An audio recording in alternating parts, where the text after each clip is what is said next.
What's going on? It's Suck and I'm back with a brand new video on SuperDuprTech. In today's video, I shall be running a number of benchmarking tests on the iPhone 13 Pro.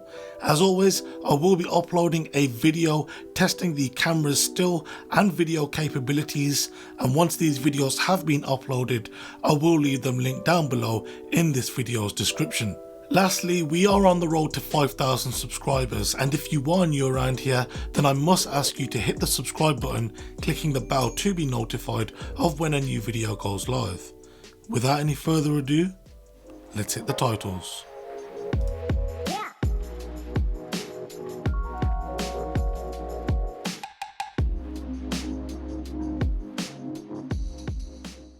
The first test that I ran on this iPhone 13 Pro is, as you would expect, was GeekBench 5. This is designed to test how well the CPU portion of the A15 system on a chip performs. With its 6-core design, the A15 has 2 high performance and 4 high efficiency cores. This test will run several different tests and algorithms and score this iPhone based on how long it takes to complete said tasks. It gives both a score for a single high performance CPU core along with testing its multi-threaded performance. For this iPhone 13 Pro, we got a single core score of 1738, and when testing the combined 6 cores of this CPU, we got a multi-core score of 4497, which is approximately an 8% improvement on what we got with the iPhone 12 Pro models, which isn't a huge amount, but hey, maybe the A15 has other bigger differences.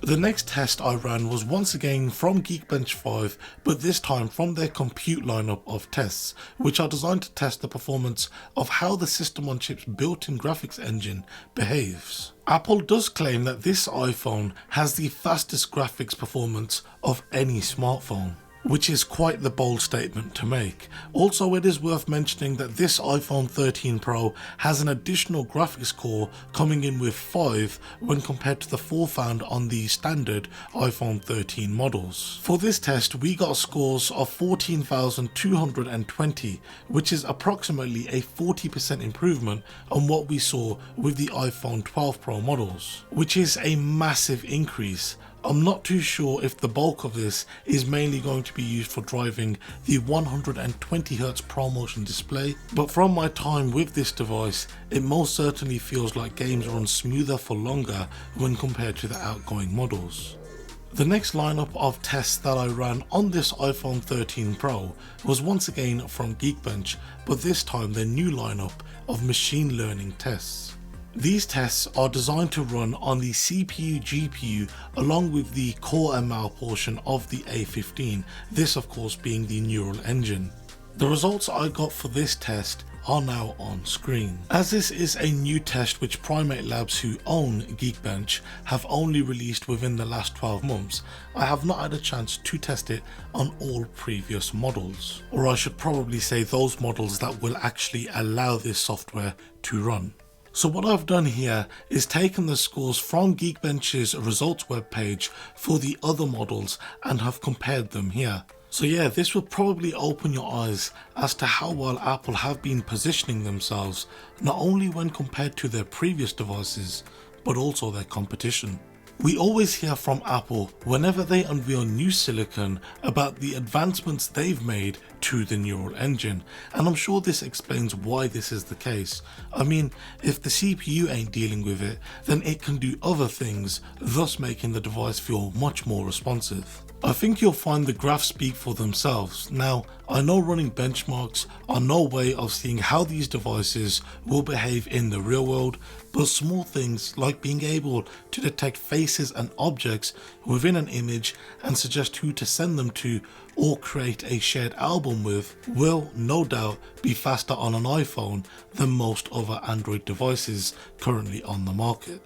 I did try running the compute test on Metal from GFXBench, hoping that it would run, as they've been failing to run for the past few years, and this time was no different. So when the next iPhone models get released, I will be scrapping GFXBench from the list. That is, unless they somehow manage to get their applications to run on the next devices.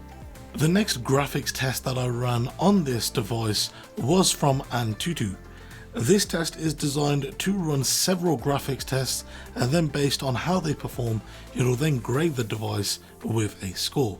So for this iPhone 13 Pro, I got a score in total of 646,372. It is worth noting the scores I got for the AnTuTu benchmark with this iPhone 13 Pro was less than I was expecting to get, with it scoring lower than its previous iPhone model. Now, if I place the results from the website in this graph, you can see that there is a continued upward trend in the graphical horsepower, and out of these popular smartphones, we can see that the iPhone does score higher.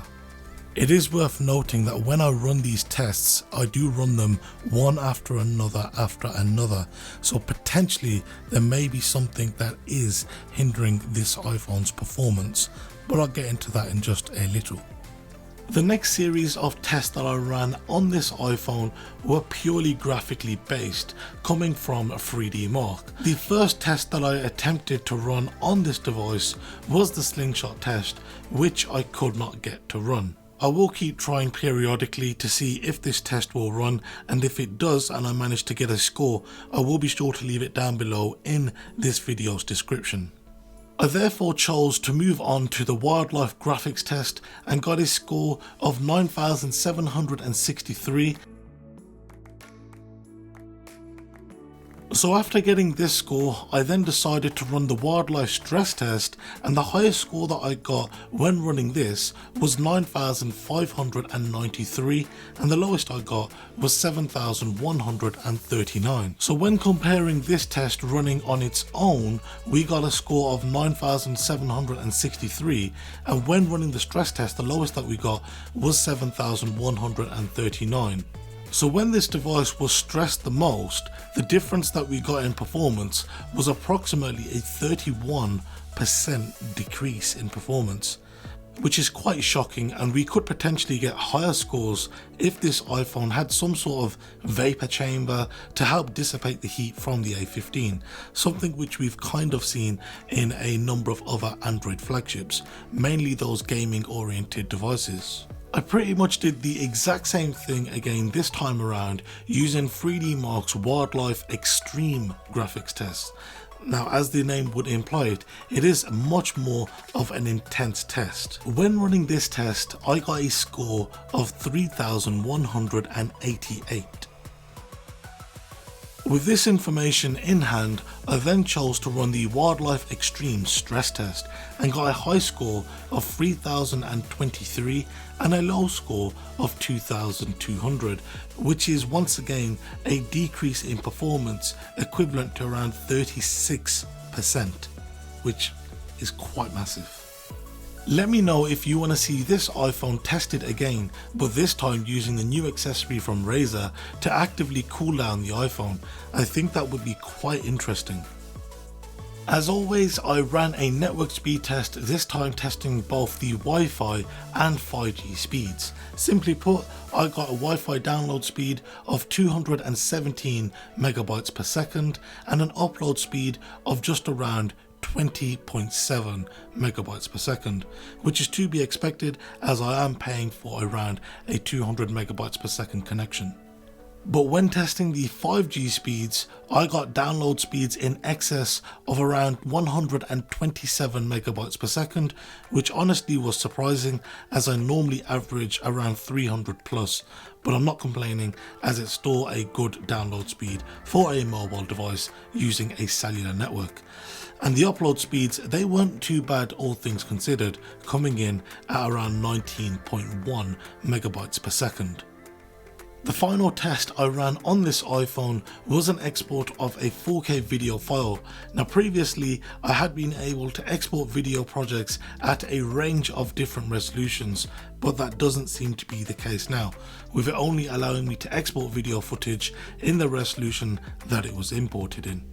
So the video project has an approximate length of around 5 minutes and 24 seconds, and as I said, it is a 4K export, which took approximately 3 minutes and 29 seconds, which really did shock me. In fact, I still am shocked. I mean, this iPhone exported the video 5 seconds slower than the 2020 iPhone SE. Yeah, you just heard me correctly.